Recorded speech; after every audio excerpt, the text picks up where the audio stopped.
امام نے دعویٰ کیا جو کچھ معلوم کرنا چاہتے ہو معلوم کر لو۔ مجمع سے ایک نوجوان تھا، رکنے کے بعد کہا میرے مولا میں کچھ معلوم کرنا چاہتا ہوں۔ کہا معلوم کرو، کیا معلوم کرنا چاہتے ہو؟ کہا میرے مولا، میرے آقا، میرے امام، میرے سید یہ فرمائے وہ کون سی چیز ہے جو آگ سے زیادہ گرم ہے؟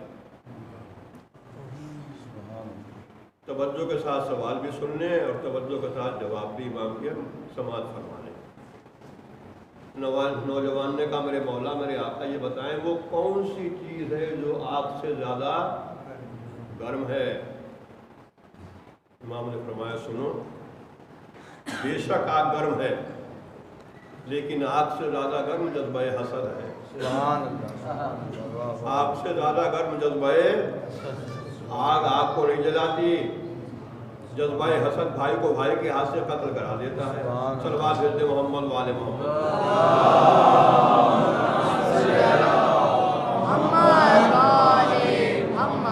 میرے آقا یہ تو آپ نے بتا دیا آگ سے زیادہ گرم جذبہ حسد ہے، لیکن اسی ذیل میں یہ اور سوال کرنا چاہتا ہوں، یہ اور بتا دیں کہ وہ کون سی چیز ہے جو برف سے زیادہ ٹھنڈی ہے؟ برف سے زیادہ سرد کون سی چیز ہے؟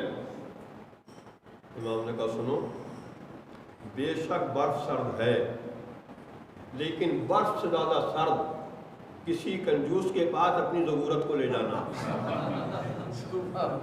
بے شک برف سرد ہے لیکن برف سے زیادہ سرد کسی بخیل کے پاس، کنجوس کے پاس اپنی ضرورت کو لے جانا۔ اس لیے کہ برف جو ہے گرمی پانے کے بعد پگھلنا شروع ہو جاتا ہے، لیکن کنجوس کے دل کے اوپر جو ہے مظلوم کے سوال کا کوئی اثر نہیں ہوتا۔ صلوات بھیج دے محمد والے محمد۔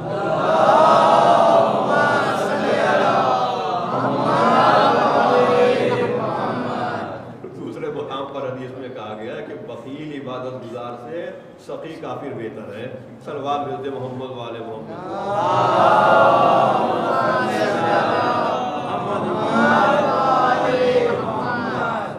میرے مولا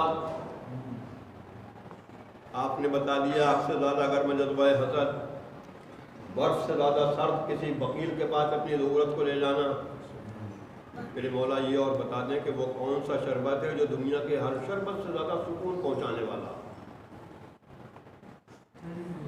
دنیا کا وہ کون سا شربت ہے جو سب سے زیادہ انسان کو سکون پہنچانے والا؟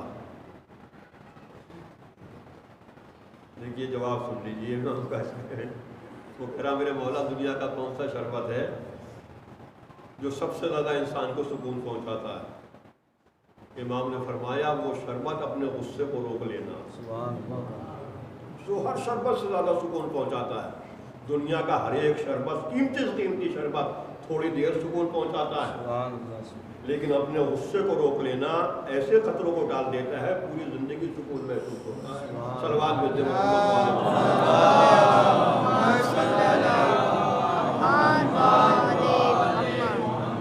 اسی لیے کہا گیا پھر حدیث میں طاقتور وہ نہیں ہے جو پتھر کو زیادہ دوری پر پھینک دے، وہ طاقتور نہیں ہے جو پتھر کو زیادہ سے زیادہ فاصلے پر پھینک دے۔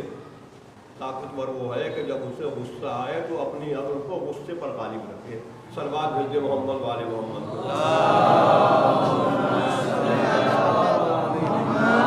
عقل جو ہے غصے پر غالب رہنا چاہیے، اس کا غصہ جو ہے عقل کے اوپر غالب۔ اب چاہے ہمارے پاس کچھ نہ رہا ہو، یہ زمینیں چلی گئی، یہ زمینیں چلی گئی، جائیداد چلی گئی، وقار چلا گیا، لیکن غصہ ناک پہ رکھا ہوا ہے۔ صلوات بھیج دے محمد والے محمد۔ سب کچھ چلا گیا، غصہ باقی ہے، کسی کو برداشت کرنے کے لیے ہمارے اندر جذبہ نہیں ہے۔ اسی کو محاورے میں کہا گیا، ہمارے یوپی کے محاورے میں رسی جل گئی بل باقی ہے۔ صلوات بھیج دے محمد والے محمد۔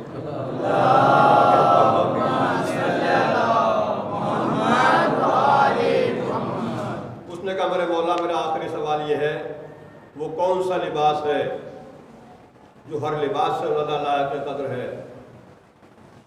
وہ کون سا لباس ہے جو ہر لباس سے زیادہ انسان کو خوبصورت بناتا ہے، لائق کشش بناتا ہے؟ کون سا دنیا کا لباس ہے؟ امام نے فرمایا سنو وہ لباس تقوی و پرہیزگاری کا ہے۔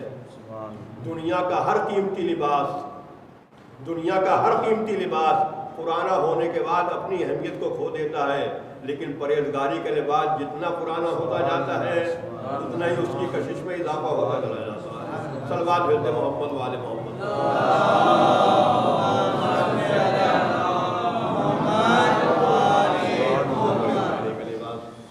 تو یہ عظمت علم ہے، اور عظمت علم کا اندازہ آپ عزیز و اس سے فرمانے میدان کربلا میں نبی کے نواسے نے اگر اپنی مدد کے لیے کسی کو خط لکھا، مدد کے لیے بلایا، تو کسی علاقے کے سرمایہ دار کو نہیں بلایا تھا، بلکہ حبیب ابن مظاہر کو خط بھیج کر بلایا، اور خط میں لکھا یہ خط ہے حسین ابن علی کا رجل فقیہ حبیب ابن مظاہر کی طرف۔ صاحب علم کو مدد کے لیے بلایا حسین ابن علی نے، حبیب نے عبارت خط کو پڑھا، والد کربلا ہوئے، حبیب کو آتے ہوئے انصار امام نے دیکھا، اور انصار حسین نے حبیب کو آتے ہوئے دیکھ کر نعرہ تکبیر بلند کیا، اللہ اکبر۔ امام کے انصار کے نعرے کی آواز خیموں میں نبی زادیوں نے سنی، اور شہزادے نے فوراً فضہ کو بلانے کے بعد کہا فضہ جا کر دیکھو کون میرے ماجائے کی وقت مصیبت میں مدد کے لیے آ گیا، کہ میرے ماجائے کے ناصر جس کے آنے پر نعرہ تکبیر بلند کر رہے ہیں۔ فضہ باہر آئیں، حالت کو جانا، جانے کے بعد کہا شہزادی آپ کے بھائی کی مدد کے لیے ان کے بچپن کے دوست حبیب آ گئے۔ بس حبیب کا نام سنا، اور ایک مرتبہ شہزادے نے کہا فضہ اگر حبیب میرے ماجائے کی مدد کے لیے آ گئے تھے بچپن کے دوست، تو حبیب کو میرا سلام بھی پہنچاؤ، اور حبیب سے کہو کہ فاطمہ زہرا کی بیٹی تمہارے آنے کا شکریہ ادا کرتی کہ وقت مصیبت میں کام آ گئے۔ فضہ نے جانے کے بعد کہا حبیب تمہیں مبارک ہو، علی کی بیٹی فاطمہ زہرا کی نور نظر تمہیں سلام بھی پہنچاتی ہے، شکریہ بھی ادا کرتی ہے۔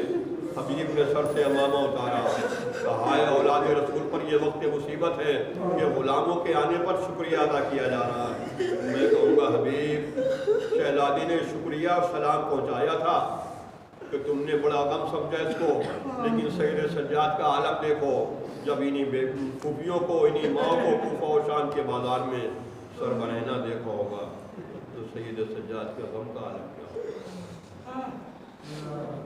ایک بار سورہ الحمد، 3 بار سورہ توحید کی تلاوت